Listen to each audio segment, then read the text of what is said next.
Welcome back to Become a Calm Mama. I'm your host. I'm Darlene Childress, and today I'm going to be talking about bullying. The reason why I wanted to bring this up is because in my parenting of my kids, I have had both of my kids accused of being bullies or bullying other kids. And this also comes up with some of my clients, and especially if their kids are younger, like under 7, under 8, especially under 5, I'll have parents, in my program say, the school is accusing my son of being a bully or my daughter being a bully or things like that. And I thought it'd be helpful to do a podcast episode describing what bullying actually is and what it is not. And then also helping you start to see the signs of bullying, like in your kids, like to notice if they are being bullied. And then maybe even talk a little bit about the kids who are doing the bullying and like how to spot that, because I know you all want to raise kind kids, emotionally healthy kids, and you don't want your kids to be the bully, right? You don't want them to be bullied, nor do you want them to be the bully. I want to talk about kind of the risk factors of being bullied and then the risk factors of becoming the bully, and just so that you will understand what that looks like, and then also kind of what to do to help your kids in either scenario, how to help you figure out if your kid is being hurt or possibly hurting someone else. So let's get into it today. And I'm going to give you some real strong tips at the end of like what to do to kind of, I always use this word inoculate your kids against becoming bullied or becoming a bully. Really, most of my programs are always designed about raising emotionally healthy kids, emotionally healthy teens, emotionally healthy middle schoolers. And the reason why I title my programs that, and you being the calm mama, is because from your calm place, then you're able to coach your kids towards greater and greater emotional health.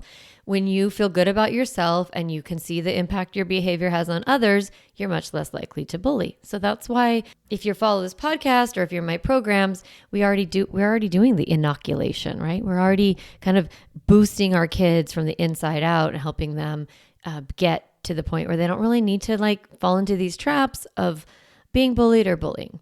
Okay, so let's talk about what bullying is. A lot of the resources that I'm offering to you today come from a website called stopbullying.org, and it's sort of the most respected organization that is working in anti-bullying environments. Okay, so let's get into it. What is bullying?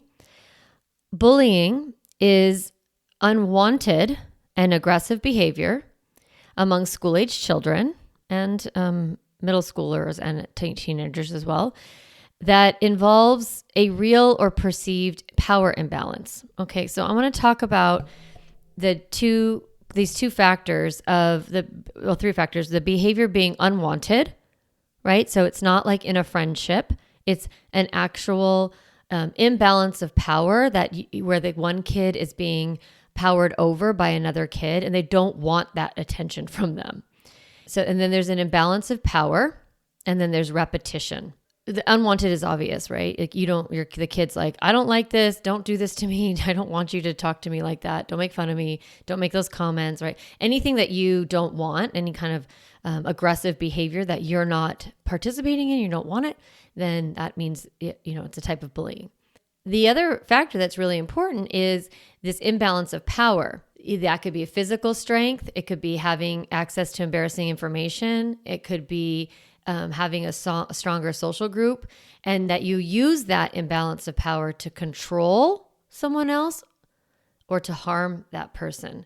So what's interesting is about power imbalances is like you can have a kid who when they're like 6 or 7 grows in a big growth spurt and is a lot bigger than the other kids. There's an imbalance of power there.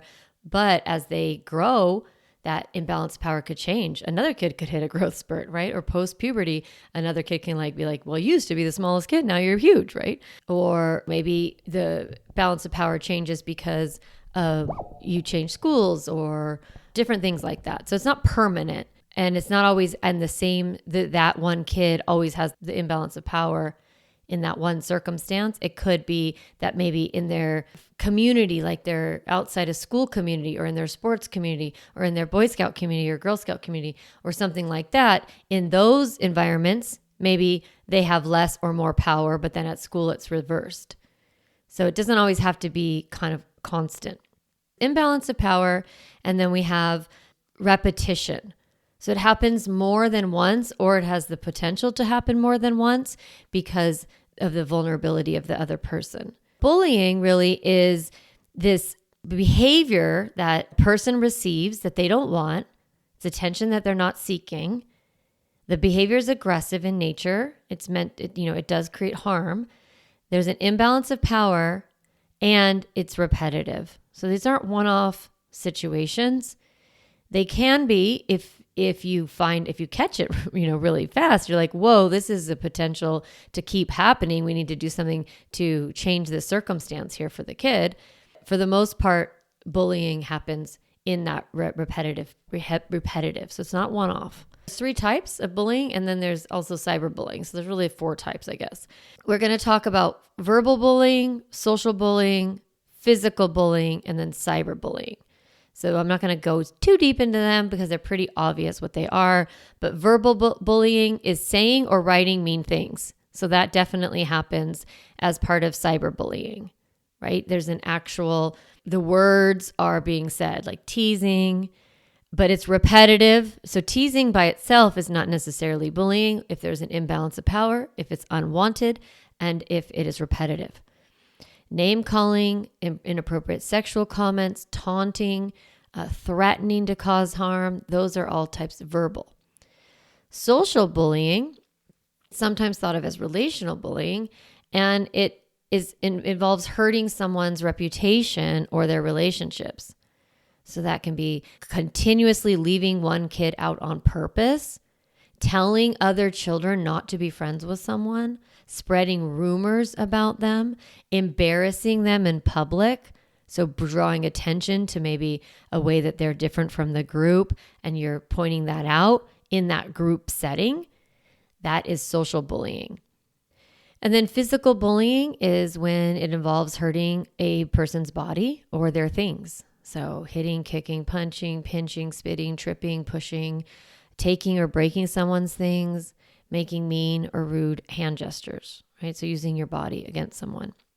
Cyberbullying is any of these types of things, the verbal, social types of bullying that happens digitally. So on cell phones, computers, and tablets, on SMS, on messaging, text messaging, within apps, online social media forums, gaming forums. So we can see Discord chat groups where there's bullying. We can see Snapchat or TikTok, any of those. It could be in a comment. It could be in a direct message, or it can actually be screenshots of things that somebody shares online and then is spread around within the school group through text. So it can include posting, sending information about somebody, posting information, sharing negative information, sharing harmful, false, mean content. It can also just be sharing private information that's about something that's embarrassing or humiliating. Maybe one kid tells someone in confidence what happened to them, and then that kid uses that information and spreads it around, right? That would be bullying. So the thing that's interesting about cyberbullying that is a little bit different is that it tends to be persistent in that you can't really get safe from it. So if you are being bullied, say at Scouts, and then when you go to Scouts, that's when you endure that behavior, or at school or at recess or on the yard. But if you are experiencing cyberbullying, it's like 24 hours a day, you're at risk because it's a digital medium. The other things that are unique about cyberbullying is it's permanent because it's creating a digital footprint. And so that can feel a little bit scary for us parents. It can be hard to remove these types of things. And then, of course, it's hard to notice because we're not seeing it, right? Teachers and parents, they may not overhear or see the cyberbullying take place. So it's harder to protect kids. So we really want to have a good relationship with our children so that they feel safe enough to share with us what's happening. And I'll talk more about that in a few minutes. was going to go back and talk about this whole like physical bullying thing, because that's what a lot of times kids that are in early childhood will be accused of bullying. And really, between the ages of 3 to 5, kids are learning how to get along with each other. They're learning how to cooperate. They're learning how to share. They're learning how to understand their feelings. And in that process, they might be aggressive or they might act out and get angry or when they don't get what they want. But that is not bullying. It could turn into bullying if we don't teach the kids how to manage their emotions and how to show how behavior impacts others. We want to always be, in my program, we call that connect, limit, set, correct. We want to be constantly teaching kids that their behavior is driven by their feelings and that their behavior has impact on other people.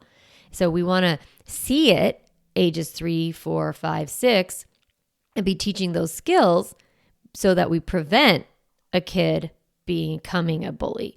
But really, ages 3 to 5, that's not what's happening. So, if your kid ever gets accused of being a bully in like preschool or early kindergarten, you can refer the teacher to this website, stopbullying.org, or have them listen to this podcast episode and just talk about like, no, this is all normal developmental stuff that kids are going through at this age.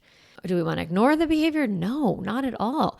We want to help kids regulate their emotions and see their behavior has an impact on others and help them, deal with the impact their behavior has by saying sorry, by doing something kind for the kid, having better boundaries around what's allowed at school, and those kinds of supports, of course.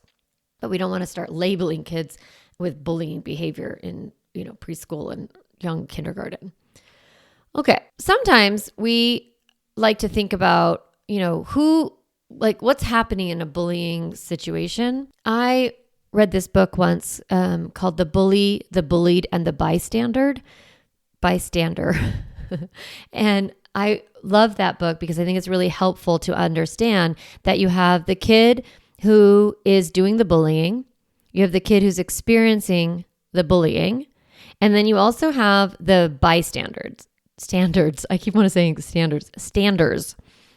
The bystander is really the role that most of your kids are in. And that is where we want to really enforce for our children that if they see a child hurting another child, that they can speak up about it.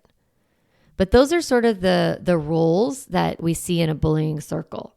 So there's the one who initiates, we kind of think of them as the bully, but then sometimes the bystander will become an assistant or they'll reinforce the behavior. So you want to be aware of, maybe your kid isn't instigating the situation, but maybe they aren't doing anything about it. And so being a bystander does not mean that you're like guiltless, right?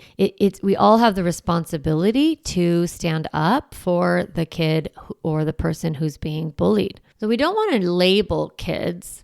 We don't want to say like, oh, this kid is the bully and this kid is the victim. I love using the language of like the child who bullied or the child who was bullied or the kid who experienced bullying, because we don't want to put that label on kids, because then they start to self-identify as I'm a victim, I'm weak. Kids are always picking on me. Kids make fun of me. No one likes me. I'm not safe.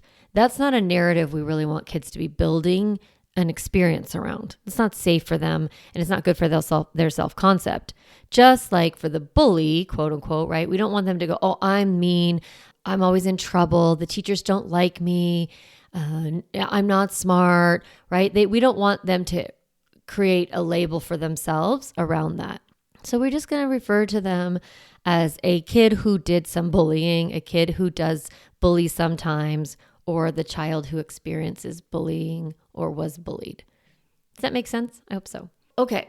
Who's at risk of being bullied?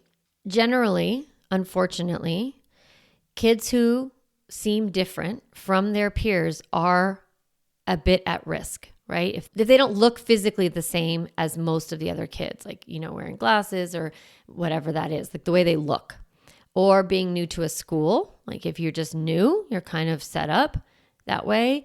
Or if you don't have like the clothes that your peer group has, or that you don't look a certain way, you don't act a certain way, then a perceived difference can create a risk factor. If the child is different, but is really confident in the way that they're different, if they can be okay in their own body and their own, whoever they are, they kind of have that inner confidence, that inner ability to validate, then they're a lot less at risk because they're not perceived as weak.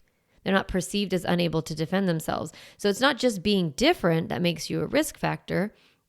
It also is, if that's coupled with not defending yourself, not having enough esteem in yourself, and then also kids who kind of don't know how to read the social cues. Like if they're kind of provoking or antagonizing others, it can flip on them where they're bugging others and then they start to get socially rejected. And so we want to help our kids grow in the ways that we don't need to change the way they look in order to fit in. That's not the angle here. The angle here is to say, you get to love yourself no matter how you look, no matter if you're a new kid, if you've been around, if you're the top athlete, if you're not the top athlete.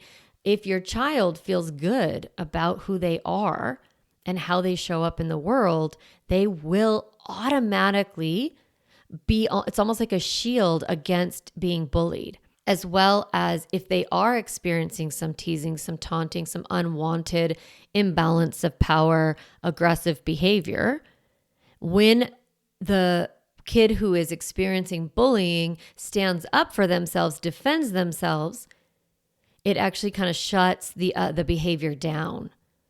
If it affects you, if it's like the arrows kind of penetrate through your shield, then the kid who's seeking that sort of power over you, they will keep seeking it from you. If they're seeking that power, they're going to find places that they get it.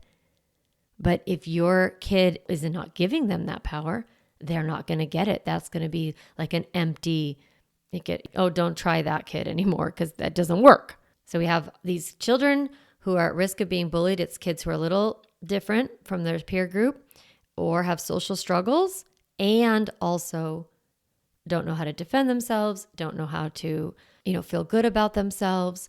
And then also if they don't have a friend group or you don't have to have a whole group, just one buddy, one gal that you really like to play with.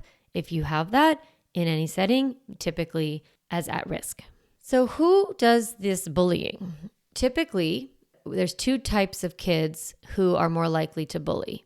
The first is the one that is really like the social bully, like the one who has a lot of social power and is well connected to their peers, and they want to keep it that way. Like at the core of that, they don't feel secure in their social standing, even though they have a solid social standing. And so they push others down. They want to dominate or be in charge of others in order to protect their position or their standing. The other, so that's kind of like the popular kid who does the bullying. It's really there's at the core some sort of deeper feeling of insecurity.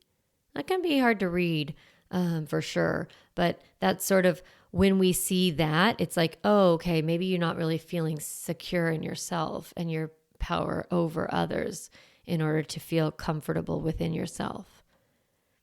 The other kid who is likely to bully others is a kid who's very isolated from their peers, who's already who's already experienced some bullying, who's already been separate from the group, has some anxiety or some low self-esteem, is less involved in school, has some pressure from other kids trying to, communicate I don't care about you guys and I'm going to power over you and just show you how little I care by being mean. So that kid is struggling inside, and that's typically what we think of as the bully.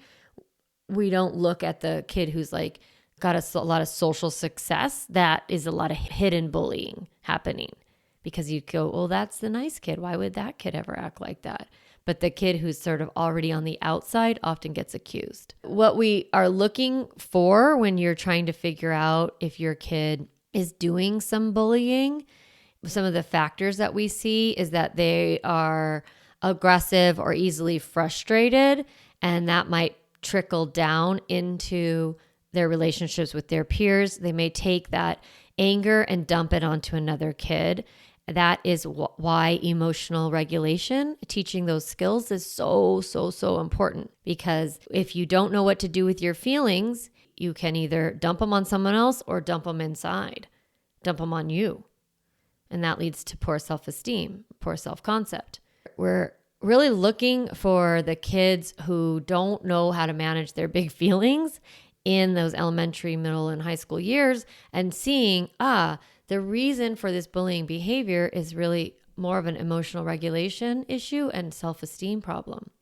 The kids who do the bullying, they're not always stronger or bigger than those that they bully. The power imbalance can come from popularity, strength, cognitive ability.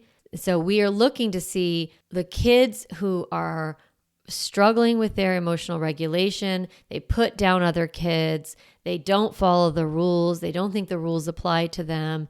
Those are some of the warning signs for children who are likely to bully others. I know I'm going through this fast, but hopefully you're kind of just getting the big gist of it. Like, oh, okay, so the kid who does some bullying behaviors isn't just like at the core some jerk person who has like a character defect. It's like, no, the kid who is bullying is struggling. The kid who's behaving that way towards someone else is someone who feels bad and insecure, or they don't feel that the security that they have is solid. So let's get into like, how do you know if your kid is being bullied? So I'm going to read this list, but I want you to realize that a lot of these are by themselves are just kind of like normal child behavior. So I don't want you to start to think, oh my God, my kid is being bullied for sure. They're like a victim. And, I don't want you to get stuck in any one of these. I want you to think of this as like, hey, if we're starting to see some warning signs that are coupled together and you're trying to figure out what's going on, why your kid is acting this way, maybe get curious about how they are doing socially. So what do we see? We see loss of friends or avoidance of social situations. I don't want to go to that party. I don't want to go to his house. I don't want to go to the park after school. I don't like going to school at all, right? So maybe they start to have frequent headaches, stomach aches, feeling sick, or faking illness. Stress does show up in the body. So it's not always faking illness. It's illness that doesn't make any sense, right? It's headaches and stomach aches. It's anxiety showing up in their body. So you might see difficulty sleeping. You might see nightmares. You might see night waking, coming into your room over and over again. You might see declining grades if your school does grades, or just lack of interest in schoolwork, or not wanting to go to school, not wanting to go to Cub Scouts, not wanting to go to volleyball practice, not wanting to go to the dance or dance practice, or go to the party afterwards, or stay, right? If you start to see sort of this kind of insecure behavior, it's like, okay, maybe there's something else going on. Maybe there's some social bullying happening. Now, looking for physical bullying, if you're seeing unexplainable injuries, if you're seeing a kid who has like their clothing is being destroyed, they're losing books, they're losing jewelry, they're losing their electronics, and it's not just, they're absent-minded, it's kind of a newer behavior. Maybe there's a kid who's actually taking their stuff and wrecking it. I was going to say, there was one instance of Lincoln in kindergarten, his first year, where he was so upset. He had such a big feeling cycle. He didn't know what to do with it. He was in kindergarten, so he was young, and he smashed another kid's lunch. He like stomped on it, which is embarrassing. I'm sure he doesn't love me telling you this story. But I tell you because I want you to realize that was one instance. He wasn't like a bully. He didn't go around stealing all the kids' lunches and smashing them, right? Or stealing one kid's lunch and smashing it over and over and over. There was no imbalance of power. It was a moment of emotional dysregulation. Now, we can see that pattern if it continues and it's one kid who keeps powering over a group, right? It's a repetitive behavior. It's this imbalance of power where one kid can do that to another kid. Now, like I said, we're not going to look at like this list and assume that every behavior that is happening with your children are because they're being bullied. I just want you to be curious, okay? Be open, be curious. I wonder what could be going on here. This behavior is out of norm or out of bounds for my child. And then get a little curious. How are things on the yard? Who have you been playing with lately? What's been going on?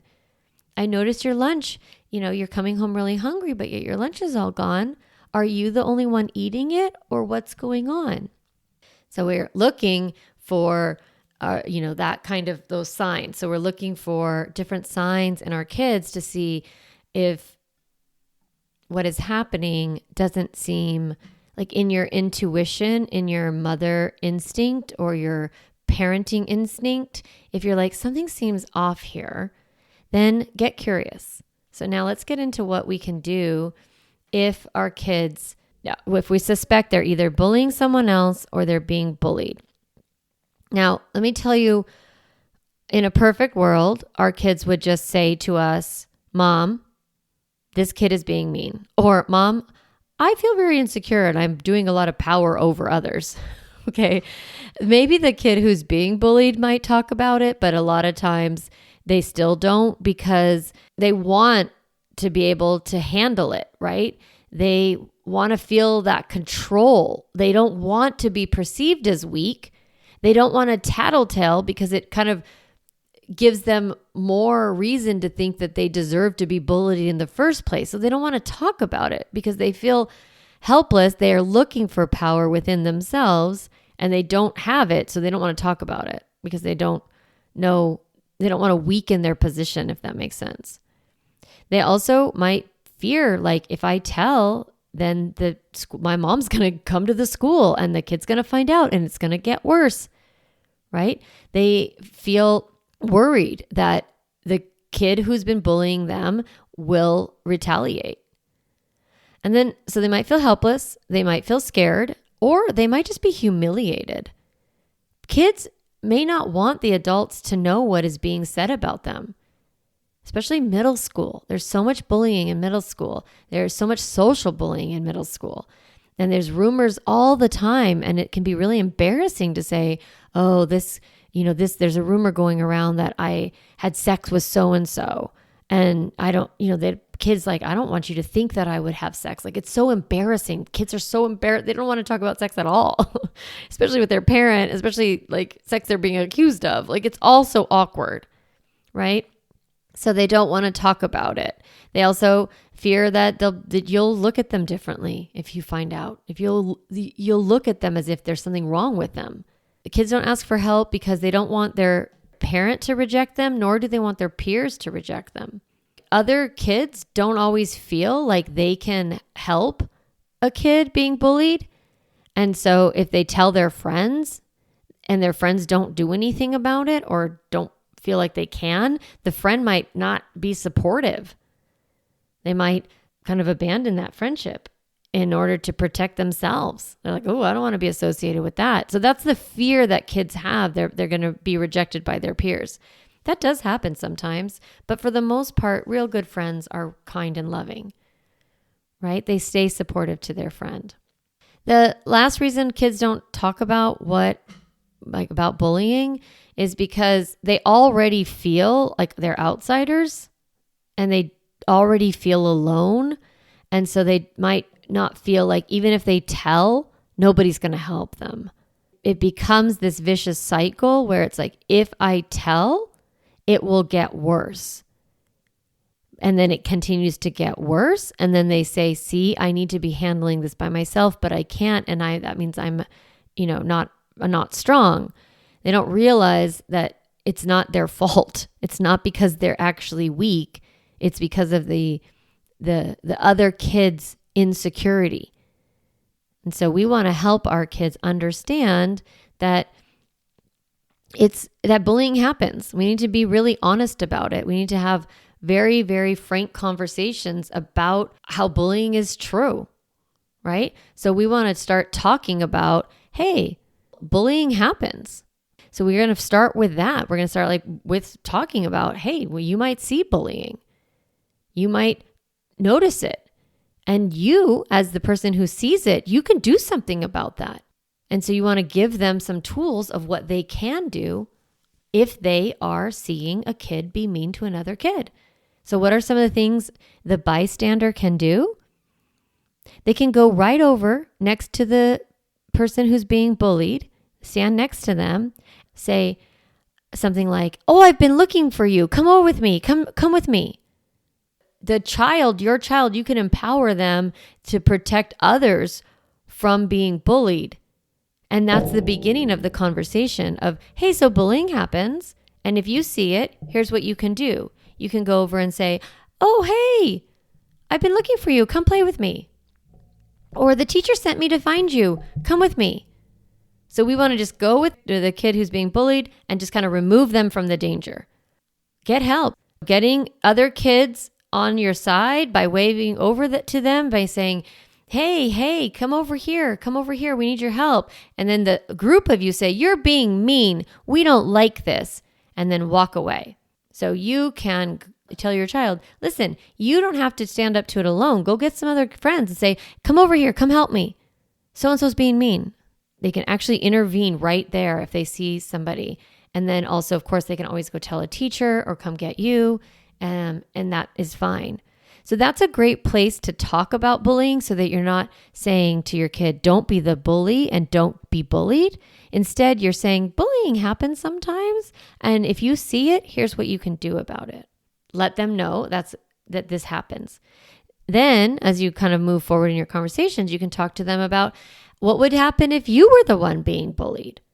What would you say? What would you do? And you can start to practice and role play. You can say to your kids, listen, if somebody comes up to you and they want to, and they're not being nice, instead of trying to argue with the bully or defend yourself in any way, you can just say, I don't want to talk to you right now, and walk away. You can say, that's not nice. I'm going to ignore you, and walk away.